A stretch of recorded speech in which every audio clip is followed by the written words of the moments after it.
श्री गणेशाय नमः। श्री रामचरितमानस चतुर्थ सोपान किष्किंधा कांड। जय श्री राम। कुंद पुष्प और नील कमल के समान सुंदर गौर एवं श्यामवर्ण अत्यंत बलवान विज्ञान के धाम शोभा संपन्न श्रेष्ठ धनुर्धर वेदों के द्वारा वंदित गौ एवं ब्राह्मणों के समूह के प्रिय माया से मनुष्य रूप धारण किए हुए श्रेष्ठ धर्म के लिए कवच स्वरूप सबके हितकारी श्री सीता जी की खोज में लगे हुए हैं। पथिक रूप रघुकुल के श्रेष्ठ श्री राम जी और श्री लक्ष्मण जी दोनों भाई निश्चय ही हमें भक्ति प्रद हो। वे सुकृति पुण्यात्मा पुरुष धन्य है जो वेद रूपी समुद्र के मथने से उत्पन्न हुए कलयुग के मल को सर्वथा नष्ट कर देने वाले अविनाशी भगवान श्री शंभु के सुंदर एवं श्रेष्ठ मुख रूपी चंद्रमा में सदा शोभायमान जन्म मरण रूपी रोग के औषध सबको सुख देने वाले और श्री जानकी जी की जीवन स्वरूप श्री राम नाम रूपी अमृत का निरंतर पान करते रहते हैं। जहाँ शिव पार्वती बसते हैं उस काशी को मुक्ति की जन्मभूमि ज्ञान की खान और पापों का नाश करने वाली जानकर उसका सेवन क्यों न किया जाए। जिस भीषण हलाहल विष से सब देवतागण जल रहे थे उसको जिन्होंने स्वयं पान कर लिया, हे मंदमन तो उन शंकर जी को क्यों नहीं भजता। उनके समान कृपालु और कौन है। श्री रघुनाथ जी फिर आगे चले शिवमुख मुख पर्वत के निकट आ गए। वहाँ शिवमुख मुख पर्वत पर मंत्रियों सहित सुग्रीव रहते थे। अतुलनीय बल की सीमा श्री राम जी और लक्ष्मण जी को आते देख सुग्रीव अत्यंत भयभीत होकर बोले, हे हनुमान सुनो, ये दोनों पुरुष बल और रूप के निधान है। तुम ब्रह्मचारी का रूप धारण करके जाकर देखो। अपने हृदय में उनकी यथार्थ बात जानकर मुझे इशारे से समझाकर कर देना। यदि वे मन के मलिन बाली के भेजे हुए हो तो मैं तुरंत ही इस पर्वत को छोड़कर भाग जाऊं। यह सुनकर हनुमान जी ब्राह्मण का रूप धरकर वहां गए और मस्तक नमाकर इस प्रकार पूछने लगे, हे वीर, सांवले और गोरे शरीर वाले आप कौन हैं जो क्षत्रिय के रूप में वन में फिर रहे हैं।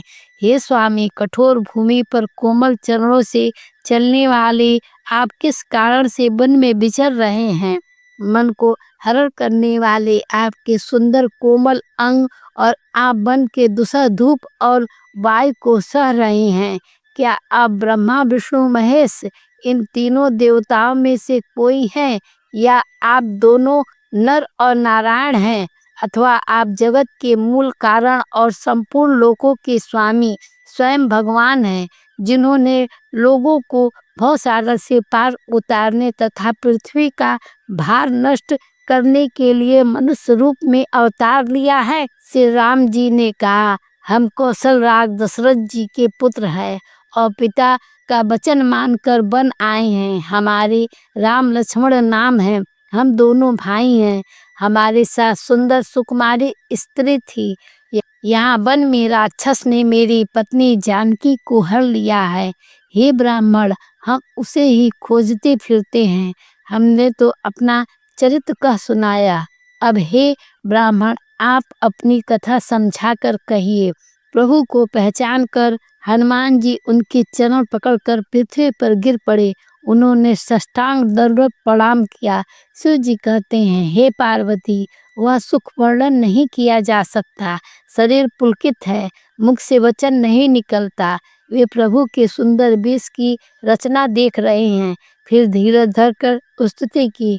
अपने नाथ को पहचान लेने से हृदय में हर्ष हो रहा है।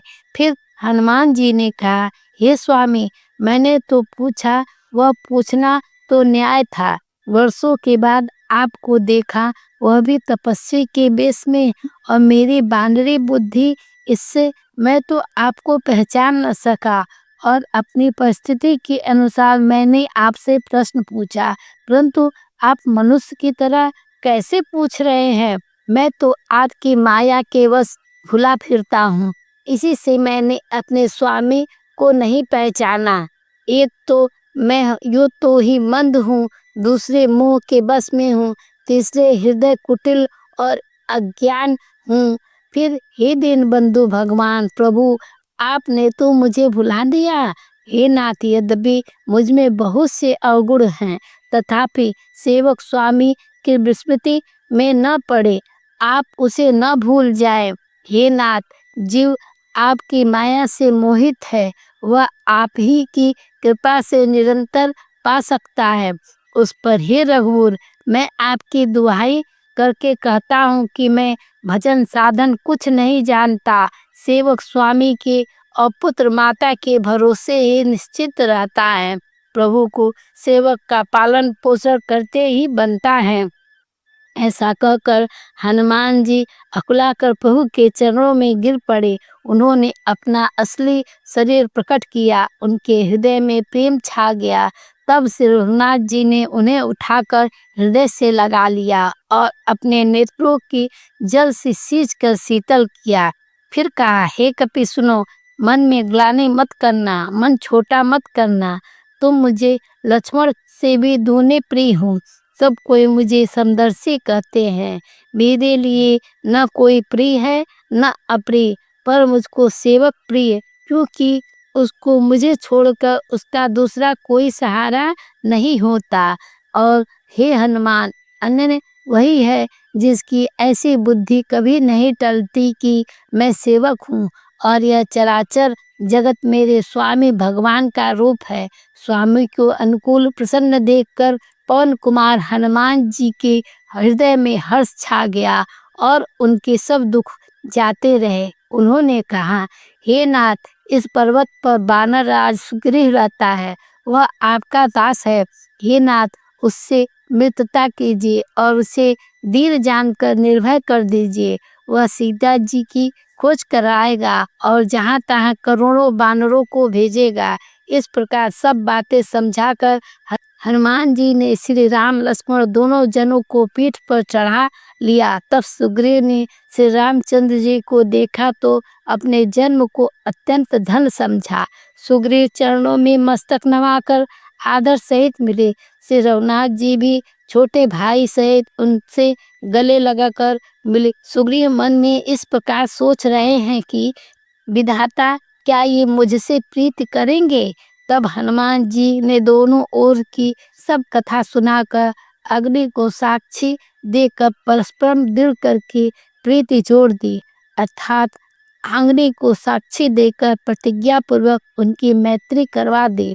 दोनों ने हृदय से प्रीति की, कुछ भी अंतर नहीं रखा। तब लक्ष्मण जी ने श्री रामचंद्र जी का सारा इतिहास कहा। सुग्रीव ने नेत्रों में जल भरकर कहा, हे नाथ, मिथिलेश कुमारी जानकी जी मिल जाएंगी। मैं एक बार यहाँ मंत्रियों के साथ बैठा हुआ था, कुछ विचार कर रहा था, तब मैंने पराये शत्रु के बस में पड़ी हुई विलाप करती हुई सीता जी को आकाश मार्ग से जाते देखा। हमें देखकर उन्होंने राम राम, हाँ राम पुकार कर वस्त्र गिरा दिया था। श्री राम जी ने उसे मांगा, तब सुग्रीव ने ही तुरंत लाकर दे दिया। वस्त्र को हृदय से लगाकर श्री रामचंद्र जी ने बहुत ही सोच किया। सुग्रीव ने कहा, हे रघुवीर, सुनिए, सोच छोड़ दीजिए, अब मन में धीरज लाइए। मैं सब प्रकार से आपकी सेवा करूंगा, जिस उपाय से जानकी जी आकर आपको मिले। कृपा के समुद्र और बल की सीमा से राम जी सखा सुग्रीव के वचन सुनकर हर्षित हुए और बोले, हे सुग्रीव, मुझे बताओ, तुम वन में किस कारण रहते हो?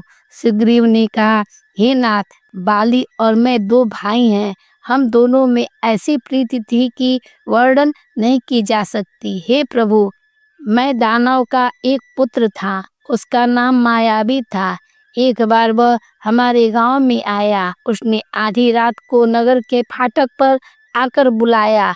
बलि शत्रु के बल ललकार सह नहीं सकता था, वह दौड़ा। उसे देखकर मायावी भागा। मैं भी भाई के संग लग चला गया। वह मायावी एक पर्वत की गुफा में जा घुसा। तब बाली ने मुझे समझाकर कहा, तुम एक पखवाड़े तक मेरी बाट देखना। यदि मैं उतने दिनों में न आऊं तो जान लेना कि मैं मारा गया। हे खरारी, मैं वहां महीने भर तक रहा। वहां उस गुफा से रक्त की बड़ी भारी धारा निकली। तब मैंने समझा कि उसने बाली को मार डाला, अब आकर मुझे मारेगा। इसलिए मैं वहां गुफा के द्वार पर एक शिला लगाकर भाग आया। मंत्रियों ने नगर को बिना स्वामी का देखा तो मुझको जबरदस्ती राज्य दे दिया। बाली उसे मारकर घर आया। मुझे राज सिंहासन पर देख उसने जी में भेद बढ़ाया, बहुत ही विरोध माना। उसने समझा कि यह राज्य के लोभ में ही गुफा के द्वार पर शिला दे आया था, जिससे मैं बाहर न निकल सकूं, और यहाँ आकर राजा बन बैठा। उसने मुझे शत्रु के समान बहुत अधिक मारा और मेरा सर्वस्व, यहाँ तक मेरी स्त्री भी छीन लिया। हे कृपालु, मैं उसके भय से समस्त लोकों में बेहाल होकर फिर रहा। वह श्राप के कारण यहाँ नहीं आता, तो भी मैं मन में भयभीत रहता हूँ। सेवक का दुख सुनकर तीनों पर दया करने वाले श्री रघुनाथ जी की दोनों विशाल भुजाएं फड़क उठी। उन्होंने कहा, हे सुग्रीव सुनो, मैं एक ही बाण से बाली को मार डालूंगा। ब्रह्मा और रुद्र की शरण में जाने पर भी उसके प्राण न बचेंगे। जो लोग मित्रों के दुख से दुखी नहीं होते, उन्हें देखने से ही बड़ा पाप लगता है। अपने पर्वत के समान दुख को धूल के समान और मित्र के धूल के समान दुख को सुमेर के समान जाने। जिन्हें स्वभाव से ही ऐसी बुद्धि प्राप्त नहीं है, वे मूर्ख हट करके क्यों किसी से मित्रता करते हैं। मित्र का धर्म है कि वह मित्र को बुरे मार्ग से रोककर अच्छे मार्ग पर चलावे, उसके गुण प्रकट करे और अवगुणों को छिपाए। देने लेने में मन में शंका न रखे, अपने बल के अनुसार सदा हित करता रहे। विपत्ति के समय में तो सदा 100 गुना स्नेह करे। वेद कहते हैं कि संत श्रेष्ठ मित्र के गुण लक्षण ये हैं, जो सामने से तो बना बनाकर कोमल वचन बोलता है और पीठ पीछे बुराई करता है तथा मन में कुटिलता रखता है। हे भाई, इस तरह जिसका मन सांप की चाल के समान टेढ़ा है, ऐसे कुमित्र को तो त्यागने में ही भलाई है। मूर्ख सेवक, कंजूस राजा, उल्टा स्त्री और कपटी मित्र, ये चारों शूल के समान पीड़ा देने वाले हैं। हे सखा, मेरे बल पर अब तुम चिंता छोड़ दो। मैं सब प्रकार से तुम्हारे काम आऊंगा, तुम्हारी सहायता करूंगा। सुग्रीव ने कहा, हे रघुवीर सुनिए, बाली महान बलवान और अत्यंत रणधीर है। फिर सुग्रीव ने श्री राम जी को दुदंबी राक्षसों की हड्डियों और ताल के वृक्ष दिखाए। श्री रघुनाथ जी ने उन्हें बिना ही परिश्रम के आसानी से ढा दिया। श्री राम जी का अपरिमित बल देखकर सुग्रीव को प्रीति बढ़ गई और उन्हें विश्वास हो गया कि ये बाली का वध अवश्य करेंगी। वे बार बार चरणों में सिर नवाने लगा। प्रभु को पहचान कर सुग्रीव मन में हर्षित हो रहे थे। जब ज्ञान उत्पन्न हुआ तब वे वचन बोले, हे नाथ, आपकी कृपा से अब मेरा मन स्थिर हो गया। सुख संपत्ति, परिवार और बड़ाई सबको त्याग कर मैं आपकी सेवा ही करूँगा, क्योंकि आपके चरणों की आराधना करने वाले संत कहते हैं कि यह सब सुख संपत्ति आदि राजभक्ति के विरोध है। जगत में जितने भी शत्रु मित्र और सुख दुख आदि द्वंद्व हैं, सब के सब माया रचित है, परमार्थ वास्तव में नहीं है।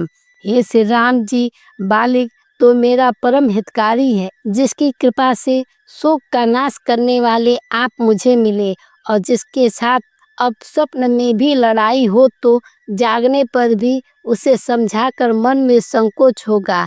मैं स्वप्न में भी मैं उससे क्यों लड़ा।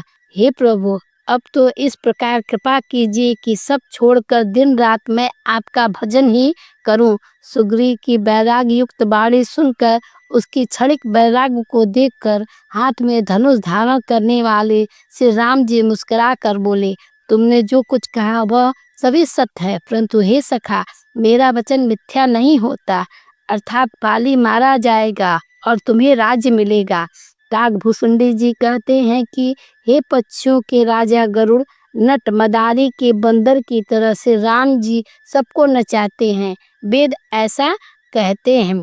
तदंतर सुग्रीव को साथ लेकर हाथों में धनुष बाण धारण करके श्री रघुनाथ जी चले। तब श्री रघुनाथ जी ने सुग्रीव को बाली के पास भेजा। वह श्री राम जी के बल पाकर बाली के निकट जाकर गरजा। बाली सुनते ही क्रोध में भरकर वेग से दौड़ा। उसकी स्त्री तारा ने चरण पकड़ को उसे समझाया कि हे नाथ सुनिए, सुग्रीव जिनसे मिले हैं वे दोनों भाई तेज और बल की सीमा हैं। वे कौशलाधीश दशरथ के पुत्र राम और लक्ष्मण संग्राम में काल को भी जीत सकते हैं। बाली ने कहा, हे वीरु प्रिय सुनो, श्री रघुनाथ जी समदर्शी हैं। जो कदाचित वे मुझे मारेंगे ही तो मैं सनाथ हो जाऊंगा, परम पद पा जाऊंगा। ऐसा कहकर वह महान अभिमानी बाली सुग्रीव को तिनके के समान जानकर चला। दोनों भिड़ गए। बाली ने सुग्रीव को बहुत धमकाया और घूसा मारकर बड़े जोर से गरजा। तब सुग्रीव व्याकुल होकर भागा। घूसे की चोट उसे वज्र के समान लगी। सुग्रीव ने आकर कहा, हे कृपालु रघुवीर, मैंने आपसे पहले ही कहा था कि बाली मेरा भाई नहीं है, काल है। श्री राम जी ने कहा, तुम दोनों भाइयों का एक सा ही रूप है। इसी भ्रम में मैंने उसको नहीं मारा। फिर राम जी ने सुग्रीव के शरीर को हाथ से स्पर्श किया, जिससे उसके शरीर वज्र के समान हो गया और सारी पीड़ा जाती रही। तब से राम जी ने सुग्रीव के गले में फूलों की माला डाल दी और फिर उसे बड़े भारी बल देकर भेजा। दोनों में पुनः अनेक प्रकार से युद्ध हुआ। श्री रघुनाथ जी वृक्ष की आड़ से देख रहे थे। सुग्रीव ने बहुत से छल किए, किंतु भय मानक हृदय से हार गया।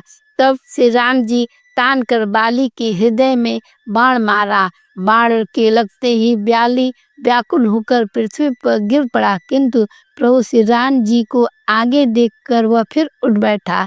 भगवान का श्याम शरीर, सिर पर जटा बनाए, लाल नेत्र, बाण लिए और धनुष चढ़ाए। बाली ने बार बार भगवान की ओर देखकर चित्त को उनके चरणों में लगा दिया।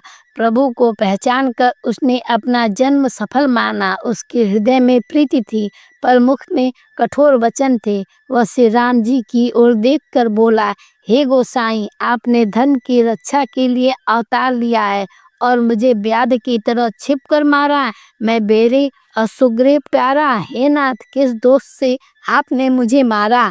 श्री राम जी ने कहा, हे मूर्ख सुन, छोटे भाई की स्त्री, बहन, पुत्र, स्त्री और कन्या ये चारों समान है। इनको जो कोई बुरी दृष्टि से देखता है उसे मारने से कुछ भी पाप नहीं होता। हे मूढ़, तुझे अत्यंत अभिमान है। तूने अपनी स्त्री की सीख पर कान नहीं दिया। सुग्रीव को मेरे भुजाओं के बल पर आश्रित जानकर भी अरे अधम अभिमानी, तूने उसको मारना चाहा। बाली ने कहा, से हे श्री राम जी सुनिए, स्वामी आप से मेरी चतुराई नहीं चल सकती। हे प्रभु, अंतकाल में आपकी गति शरण पाकर मैं अब भी पापी ही रहा।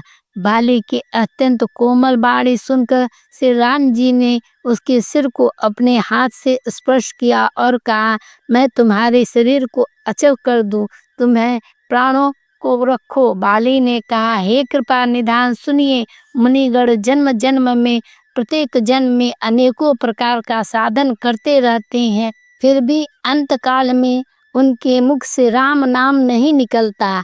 जिनके नाम के बल से शंकर जी काशी में सबको समान रूप से अविनाशिनी गति देते हैं और श्री राम जी स्वयं मेरे नेत्रों के सामने आ गए हैं। हे प्रभु, ऐसा संयोग क्या फिर कभी बन पड़ेगा? श्रुति नेति नेति कहकर निरंतर जिनका गुणगान करती रहती है तथा प्राण और मन की जीत कर एवं इंद्रियों को नीरस बनाकर मुनिगण ध्यान में जिनकी कभी किंचित ही झलक पाते हैं, वे ही प्रभु साक्षात मेरे सामने प्रकट हैं। आपने मुझे अत्यंत अभिमानवश जानकर यह कहा कि तुम शरीर रख लो, परंतु ऐसा मूर्ख कौन होगा जो हठपूर्वक कल्प वृक्ष को काटकर उसमें बबूर की बाढ़ लगावेगा। अर्थात पूर्ण काम बना देने वाले आपको छोड़कर आपकी इस नश्वर शरीर की रक्षा चाहेगा। हे नाथ, अब मुझ पर दया दृष्टि कीजिए और मैं जो वर मांगता हूँ उसे दीजिए। मैं कर्मवश जिस योनि में जन्म लूँ वहाँ श्री राम जी आपके चरणों में प्रेम करूँ।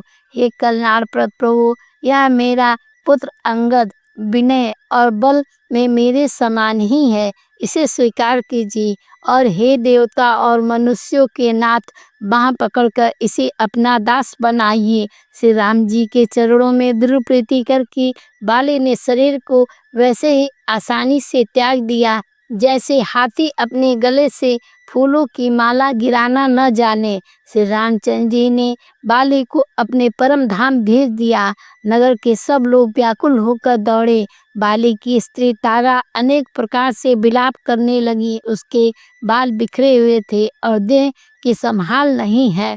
तारा को व्याकुल देखकर श्री रघुनाथ जी ने उसे ज्ञान दिया और उसकी माया अज्ञान हर ली। उन्होंने कहा, पृथ्वी जल अग्नि आकाश और वायु, इन पांचों तत्वों से यह अत्यंत अधम शरीर रचा गया है। वह शरीर तो प्रत्यक्ष तुम्हारे सामने सोया हुआ है और जीव नित्य है, फिर तुम किसके लिए रो रही हो? जब ज्ञान उत्पन्न हो गया तब वह भगवान के चरणों में लगी और उनसे परम भक्ति का वर मांग लिया। शिव जी कहते हैं, हे उमा, स्वामी श्री राम जी सबको कठपुतली की तरह नचाते हैं। तदंतर श्री राम जी ने सुग्रीव को आज्ञा दी और सुग्रीव ने विधि पूर्वक बाली का सब मृतक कर्म किया। तब श्री रामचंद्र जी ने छोटे भाई लक्ष्मण को समझाकर कहा कि तुम जाकर सुग्रीव को राज दे दो। श्री रघुनाथ जी की प्रेरणा से सब लोग श्री रघुनाथ जी के चरणों में मस्तक नवाकर चले। लक्ष्मण जी ने तुरंत ही सब नगर निवासियों और ब्राह्मणों के समाज को बुला लिया और उनके सामने सुग्रीव को राज और अंगद को युवराज पद दिया। हे पार्वती, जगत में श्री राम जी के समान हित करने वाला गुरु पिता माता बंधु और स्वामी कोई नहीं है। देवता मनुष्य और मुनि सबकी यह रीति है कि स्वार्थ के लिए ही सब प्रीति करते हैं। जो सुग्रीव दिन रात बाली के भय से व्याकुल रहता था, जिसके शरीर में बहुत से घाव हो गए थे और जिसकी छाती चिंता के मारे जला करती थी, उसी सुग्रीव को उन्होंने बानरों का राजा बना दिया। श्री रामचंद्र जी का स्वभाव अत्यंत ही कृपालु है। जो लोग जानते हुए भी ऐसे प्रभु को त्याग देते हैं, वे क्यों न विपत्ति की जाल में फंसे। फिर श्री राम जी ने सुग्रीव को बुला लिया और बहुत प्रकार से उन्हें राजनीति की शिक्षा दी। फिर प्रभु ने कहा, हे बानरपति सुग्रीव, सुनो, मैं 14 वर्ष तक गांव बस्ती में नहीं जाऊंगा। ग्रीष्म ऋतु बिताकर वर्षा ऋतु आ गई, अतः मैं यहाँ पास ही पर्वत पर टिक रहूंगा। तुम अंगद सहित राज्य करो, मेरे काम का हृदय में सदा ध्यान रखना। तदंतर जब सुग्रीव जी घर लौट आए तब श्री राम जी पौरसर पर्वत पर जाकर टिके। देवताओं ने पहले से ही उस पर्वत की एक गुफा को सुंदर बना रखा था। उन्होंने सोच रखा था कि कृपा की खान श्री राम जी कुछ दिन यहाँ आकर निवास करेंगे। सुंदर वन फूला हुआ अत्यंत शोभित है। मधु के लोभ से भौरों के समूह गुंजार कर रहे हैं। जब से प्रभु आए तब से वन में सुंदर कंद मूल फल और पत्तों की भयतता हो गई। मनोहर और अनुपम पर्वत को देखकर देवताओं के सम्राट श्री राम जी छोटे भाई सहित वहां रह गए। देवता सिद्ध और मुनि भौरों पक्षी और पशु के शरीर धारण करके प्रभु की सेवा में लगे रहे। मनोहर और अनुपम पर्वत को देखकर देवताओं के सम्राट श्री राम जी छोटे भाई सहित वहां रह गए। देवता सिद्ध और मुनि भौरों पक्षियों और पशुओं के शरीर धारण करके प्रभु की सेवा करने लगे। जब से रमापति श्री राम जी ने वहां निवास किया तब से वन मंगल स्वरूप हो गया। सुंदर स्फटिक मणि की एक अत्यंत उज्ज्वल शिला है, उस पर दोनों भाई सुखपूर्वक विराजमान हैं। श्री राम जी ने छोटे भाई लक्ष्मण जी से भक्ति वैराग राजनीति और ज्ञान की अनेकों कथाएं कहते हैं। वर्षा काल में आकाश में छाए हुए बादल गरजते हुए बहुत से सुहावने लगते हैं। श्री राम जी कहने लगे, हे लक्ष्मण, देखो मोरों के झुंड बादलों को देखकर नाच रहे हैं, जैसे बैराग में अनुरक्त ग्रस्त किसी विष्णु भक्त को देखकर हर्षित होते हैं। आकाश में बादल घुमड़ घुमड़ कर घोर गर्जना कर रहे हैं। प्रिया, सीता जी के बिना मेरा मन डर रहा है। बिजली की चमक बादलों की ठहरती नहीं, जैसे दुष्ट की प्रीति स्थिर नहीं रहती। बादल पृथ्वी के समीप आकर नीचे उतर कर बरस रहे हैं, जैसे विद्या पाकर विद्वान नम्र हो जाते हैं। बूंदों की चोट पर्वत तैसे सहते हैं, जैसे दुष्टों के वचन संत सहते हैं। छोटी नदियां भर कर तुड़ाती हुई चली, जैसे थोड़े धन से भी दुष्ट इतरा जाते हैं, मर्यादा का त्याग कर देते हैं। पृथ्वी पर पड़ते ही पानी गंदला हो गया, जैसे शुद्ध जीव में माया लिपट गई हो। जल एकत्र होकर तालाब में भर रहा है, जैसे सद्गुण एक एक कर सज्जन के पास चले आते हैं। नदी का जल समुद्र में जाकर वैसे स्थिर हो जाता है, जैसे जीव श्री हरि को पाकर अचल आवागमन से मुक्त हो जाता है। पृथ्वी घास से परिपूर्ण होकर हरी हो गई, जिससे रास्ते समझ नहीं पड़ते। जैसे पाखंड मत के प्रचार से सद्ग्रंथ लुप्त हो जाते हैं।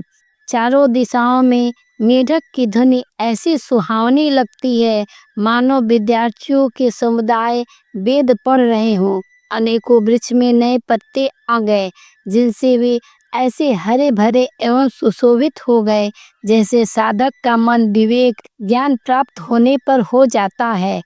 मदार और जवासा बिना पत्ते के हो गए, जैसे श्रेष्ठ राज्य में दुष्टों का अधम जाता है, उनकी एक भी नहीं चलती। धूल कहीं खोजने पर भी नहीं मिलती, जैसे क्रोध धर्म को दूर कर देता है। अन्न से युक्त लहराती हुई खेती, हरी भरी पृथ्वी कैसे सुशोभित हो रही है, जैसे उपकारी पुरुष की संपत्ति रात के घने अंधकार में जुगनू शोभा पा रहे हैं, मानो दंभियों का समाज आ जुटा हो। भारी वर्षा से खेतों की क्यारियां फूट चली हैं, जैसे स्वतंत्र होने से स्त्रियां बिगड़ जाती हैं। चतुर किसान खेतों को निरा रहे हैं, जैसे विद्वान लोग मोह मद और मान का त्याग कर देते हैं। चक्रवाक पक्षी दिखाई नहीं दे रहे हैं, जैसे कलयुग को पाकर धर्म भाग जाते हैं। उसर में वर्षा होती है, पर वहाँ घास तक नहीं उगती, जैसे हरि भक्ति के हृदय में काम नहीं उत्पन्न होता। पृथ्वी अनेक तरह के जीवों से भरी हुई उसी तरह शोभायमान है, जैसे सुराज्य पाकर प्रजा की बुद्धि होती है। जहाँ तहाँ अनेक पथिक थक कर ठहरे हुए हैं, जैसे ज्ञान उत्पन्न होने पर इंद्रियां शिथिल होकर विषयों की ओर जाना छोड़ देती हैं। कभी कभी वायु बड़े जोर से चलने लगती है, जिससे बादल जहाँ तहाँ गायब हो जाते हैं। जैसे कुपुत्र के उत्पन्न होने से कुल का उत्तम धर्म श्रेष्ठ आचरण नष्ट हो जाते हैं। कभी बादलों के कारण दिन में घोर अंधकार छा जाता है, और कभी सूर्य प्रकट हो जाते हैं। जैसे कुसंग पाकर ज्ञान नष्ट हो जाता है और सुसंग पाकर उत्पन्न हो जाता है। हे लक्ष्मण, देखो वर्षा बीत गई और परम सुंदर शरद ऋतु आ गई। फूले हुए काश से भारी पृथ्वी छा गई है, मानो वर्षा ऋतु ने अपना बुढ़ापा प्रकट किया है। अगस्त के तारे ने उदय होकर मार्ग में जल को सोख लिया है, जैसे संतोष लोभ को सोख लेता है।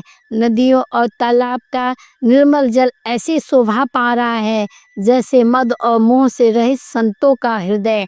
नदी और तालाब का जल धीरे धीरे सूख रहा है, जैसे ज्ञानी पुरुष ममता का त्याग करते हैं। शरद ऋतु जानकर खंजन पक्षी आ गए हैं, जैसे समय पाकर सुंदर सुकृति आ जाते हैं।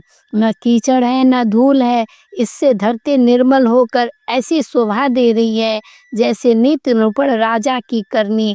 जल के कम हो जाने से मछलियां व्याकुल हो जाती हैं, जैसे मूर्ख विवेक शून्य कुटुंबी ग्रस्त के धन के बिना व्याकुल होता है।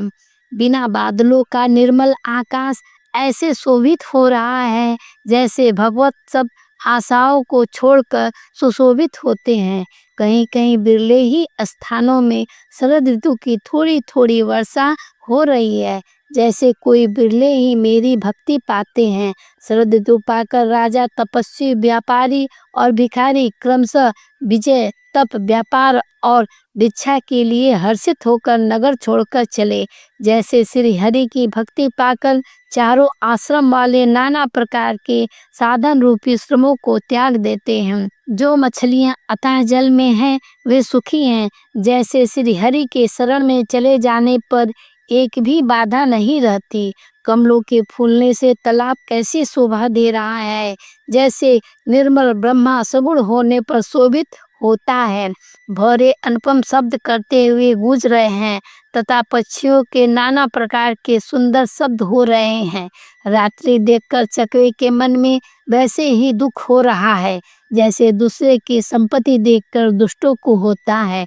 पपीहा रट लगाए हैं, उसको बड़ी प्यास है। जैसे श्री शंकर जी का द्रोही सुख नहीं पाता, सुख के लिए झींकता रहता है। शरद ऋतु के तप को रात के समय चंद्रमा हर लेता है। जैसे संतों के दर्शन से पाप दूर हो जाते हैं।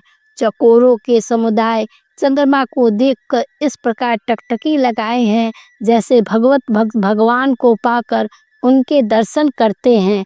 मच्छर और डांस जाड़े के डर से इस प्रकार नष्ट हो गए हैं जैसे ब्राह्मण के साथ बैर करने वाले कुल का नाश हो जाता है।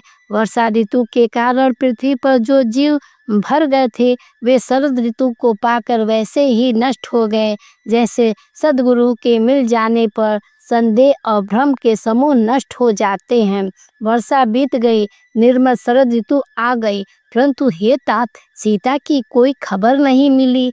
एक बार कैसे भी पता पाऊं तो काल को भी जीत कर पल भर में जानकी को ले आऊं। कहीं भी रहे, यदि जीती होगी तो हे तात, यत्न करके मैं उसे अवश्य लाऊंगा। राज, खजाना, नगर और स्त्री पा गया, इसलिए सुग्रीव ने भी मेरी सुधि भुला दी। जिस बाणों से मैंने बाली को मारा था उसी बाण से कल उस मूढ़ को मारो।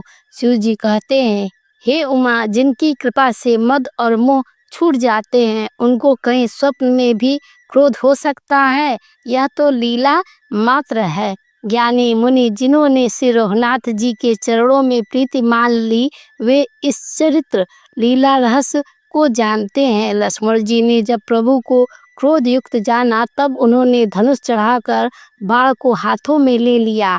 तब दया की सीमा श्री रघुनाथ जी ने छोटे भाई लक्ष्मण को समझाया कि हे तात, सखा सुग्रीव को केवल भय दिखला कर ले आओ, उसे मारने की बात नहीं है। यहाँ तिसरिंदा नगरी में पवन कुमार श्री हनुमान जी ने विचार किया कि सुग्रीव ने श्री राम जी के कार्य को भुला दिया है। उन्होंने सुग्रीव को पास जाकर चरणों में सिर नवाया। साम, दान, दंड, भेद चारों प्रकार की नीति कहकर उन्हें समझाया।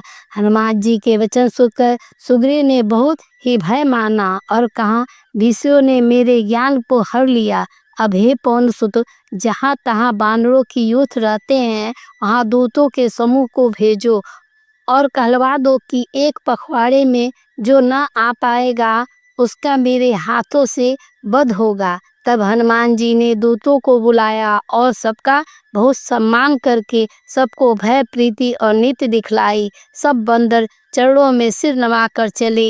इसी समय लक्ष्मण जी नगर में आए। उनका क्रोध देखकर बंदर जहाँ तहाँ भागे।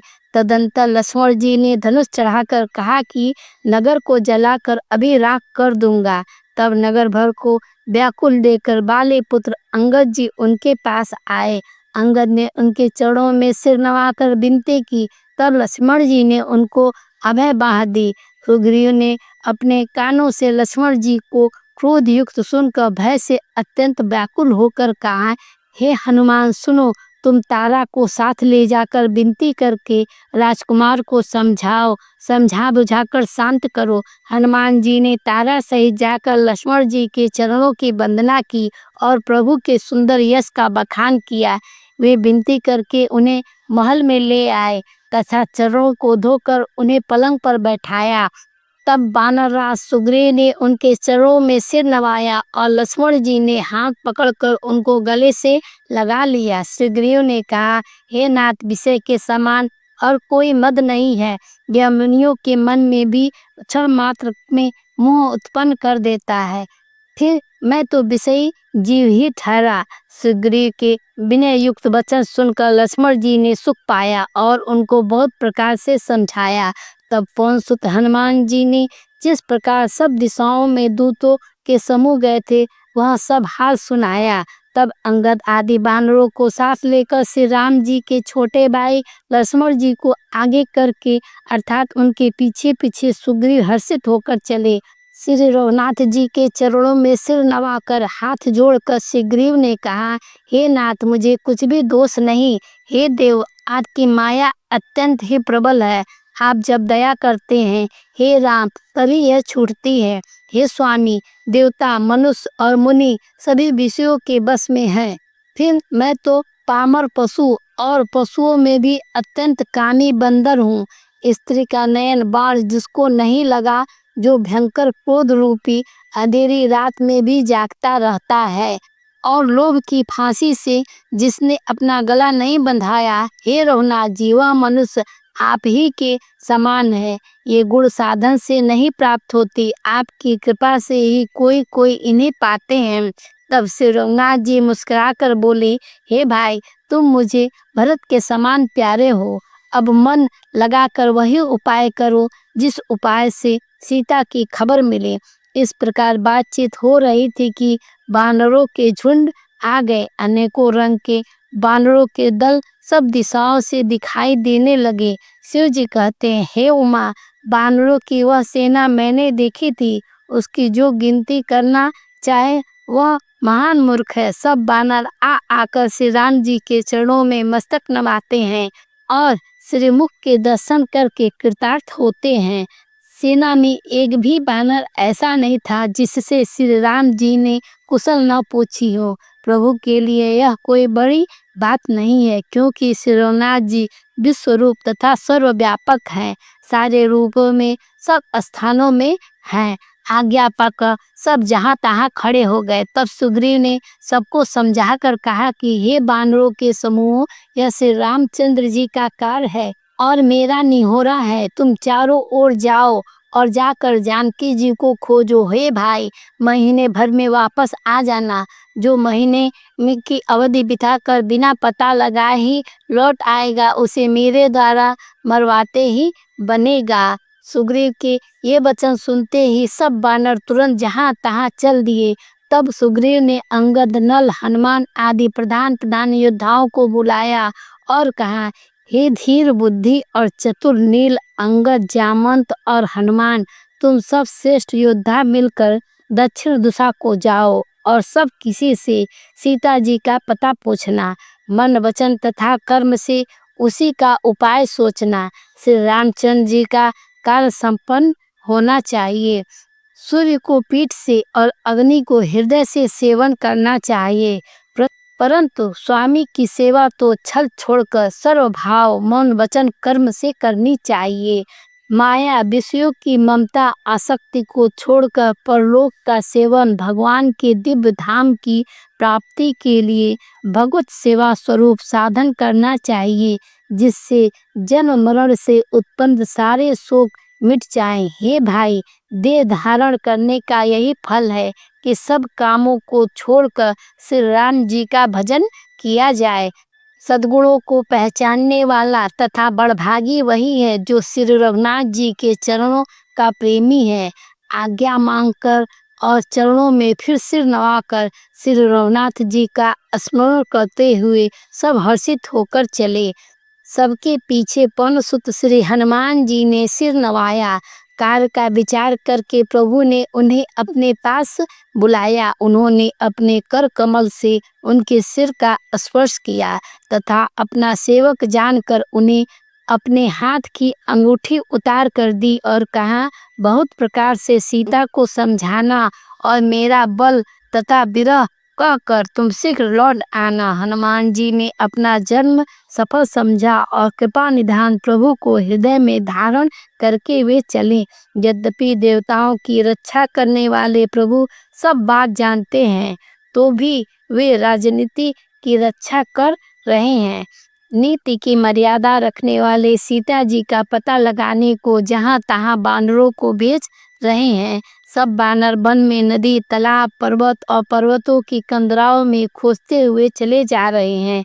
मन में श्री राम जी के कार्य में लवलीन है, शरीर तक का प्रेम भूल गया है। कहीं कहीं किसी राक्षस से भेंट हो जाती है तो एक एक चपत में ही उनके प्राण ले लेते हैं। पर्वतों और वनों को बहुत प्रकार से खोज रहे हैं। कोई मुनि मिल जाता है तो पता पूछने के लिए उसे सब घेर लेते हैं। इतने में ही सबको अत्यंत प्यास लगी, जिससे सब अत्यंत ही व्याकुल हो गए, किंतु जल कहीं नहीं मिला। घने जंगल में सब भुला गए। हनुमान जी ने मन में अनुमान किया कि जल पिए बिना सब लोग मरना ही चाहते हैं। उन्होंने पहाड़ की चोटी पर चढ़कर चारों ओर देखा तो पृथ्वी के अंदर एक गुफा में उन्हें एक कौतुकी आश्चर्य दिखाई दिया। उसके ऊपर चकवे, बगुले और हंस उड़ रहे हैं और बहुत से पक्षी उसमें प्रवेश कर रहे हैं।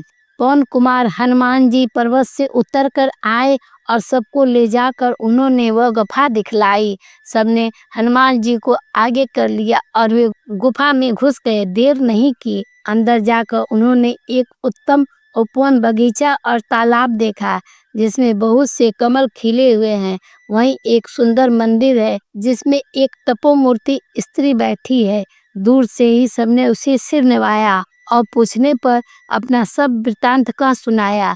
तब उसने कहा, जलपान करो और भांति भांति के रसीले सुंदर फल खाओ।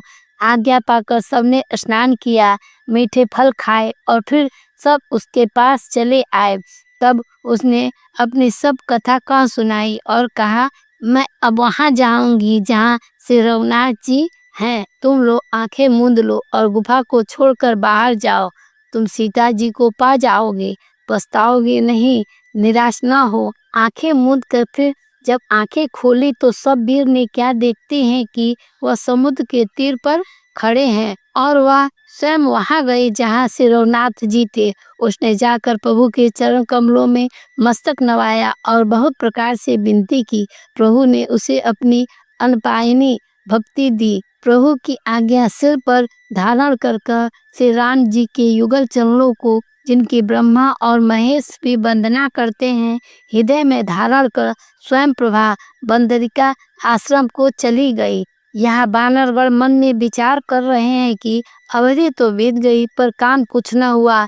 सब मिलकर आपस में बात करने लगे कि हे भाई, अब तो सीता जी की खबर लिए बिना लौट कर भी क्या करोगे।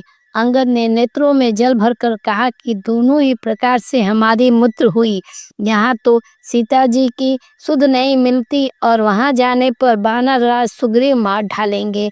वे तो पिता के वध होने पर भी मुझे मार डालते। श्री राम जी ने ही मेरी रक्षा की, इसमें सुग्रीव का कोई एहसान नहीं है। अंगद बार बार सबसे कह रहे हैं कि अब मरण हुआ, इसमें कुछ भी संदेह नहीं है। वानर वीर अंगद के वचन सुनते हैं किंतु कुछ बोल नहीं सकते। उनके नेत्रों में जल बह रहा है। एक क्षण के लिए सब सोच में मग्न हो रहे हैं। फिर सब ऐसा वचन कहते हैं, हे सुयोग युवराज, हम लोग सीता जी की खोज लिए बिना नहीं लौटेंगे। ऐसा कहकर लौट सागर के तट पर जाकर सब बानर कुछ बिछाकर बैठ गए। जामवंत ने अंगद को दुख देखकर विशेष उपदेश की कथाएं कही। वे बोले, हे तात, श्री राम जी को मनुष्य न मानो, उन्हें निर्गुण ब्रह्मा, अजय और अजन्मा समझो। हम सब सेवक अत्यंत बड़भागी हैं, जो निरंतर सगुण ब्रह्मा श्री राम जी में प्रीति रखते हैं।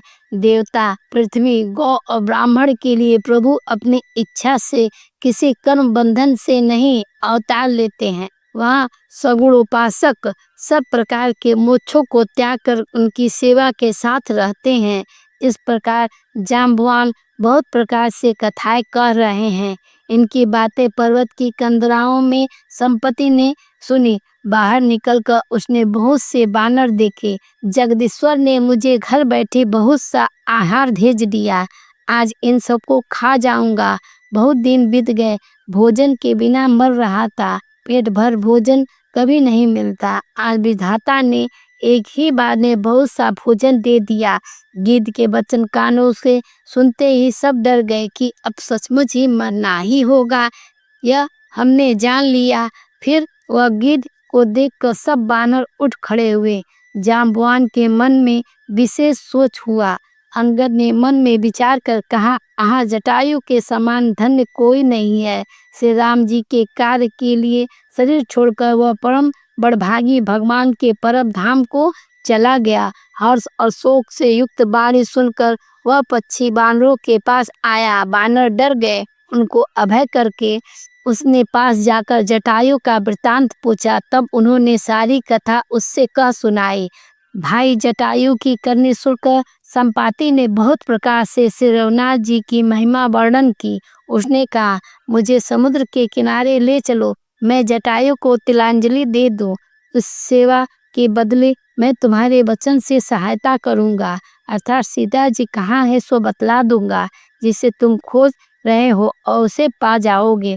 समुद्र के तीर पर छोटे भाई जटायु की क्रिया करके संपाति अपनी कथा कहने लगा। हे वीर बानरों, सुनो, हम दोनों भाई उठती जवानी में एक बार आकाश में उड़कर सूर्य के निकट चले गए। वहां जटायु तेज नहीं सह सका, इससे लौट आया, किंतु मैं अभिमानी था, इसलिए सूर्य के पास चला गया। अत्यंत अपार तेज से मेरे पंख चल गए। मैं बड़े जोर से चीख मारकर जमीन पर गिर पड़ा। वहाँ चंद्रमा नाम के एक मुनि थे। मुझे देखकर उन्हें बड़ी दया लगी। उन्होंने बहुत प्रकार से मुझे ज्ञान सुनाया और मेरे देह जनित अभिमान को छुड़ा दिया।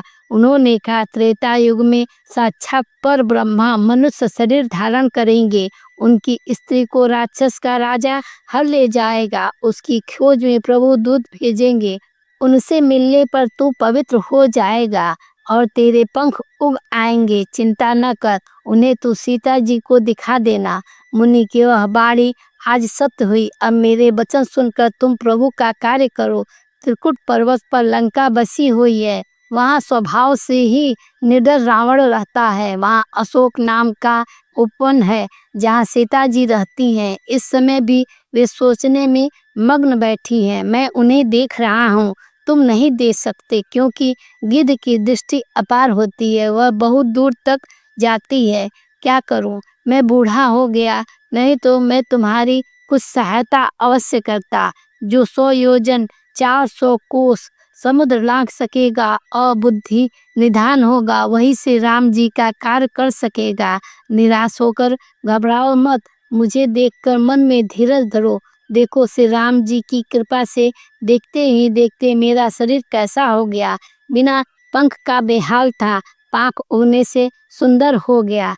पापी भी जिनका नाम स्मरण करके अत्यंत अपार भवसागर से तर जाते हैं, तुम उनके दूत हो। अतः कायरता छोड़कर श्री राम जी को हृदय में धारण करके उपाय करो।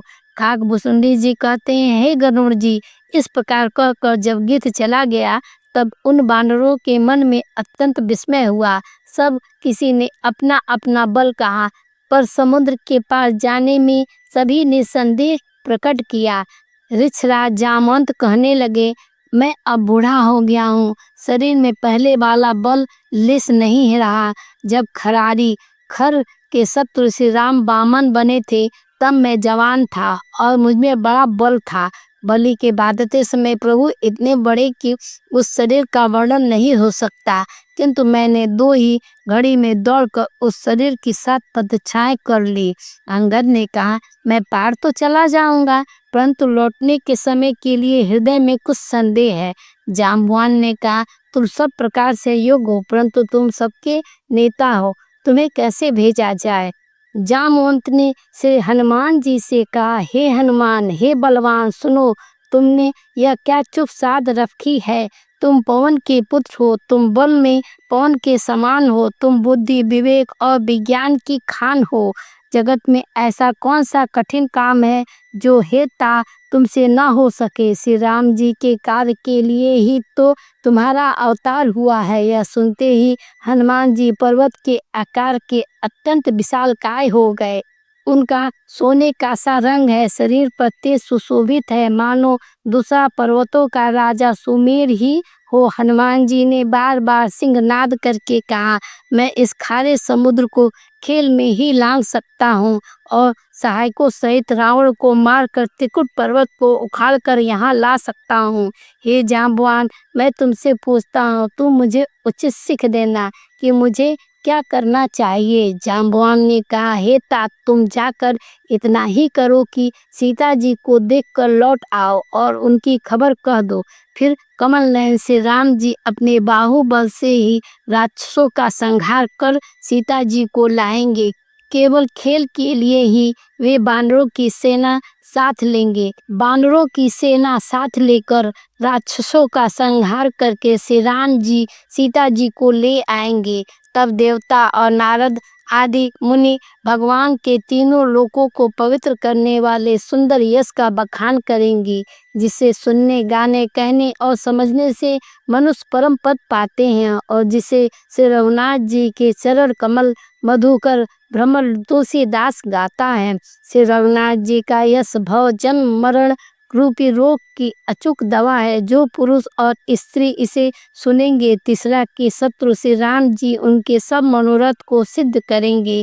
जिनका नील कमल के समान श्याम शरीर है, जिनकी शोभा करोड़ों कामदेव से भी अधिक है और जिनका नाम पाप रूपी पक्षियों को मारने के लिए बधिक के समान है, उनसे राम के गुणों के समूह को अवश्य सुनना चाहिए। तेसवा विश्राम। जय श्री राम। किष्किंधा कांड समाप्त हुआ। आपको यह वीडियो कैसा लगा कमेंट बॉक्स में ज़रूर बताएं और साथ ही इस वीडियो को लाइक करें और मेरे चैनल को सब्सक्राइब करके घंटी का बटन दबा दीजिए। भोलेनाथ की कृपा दृष्टि आप पर सदा बनी रहे। हर हर महादेव की जय।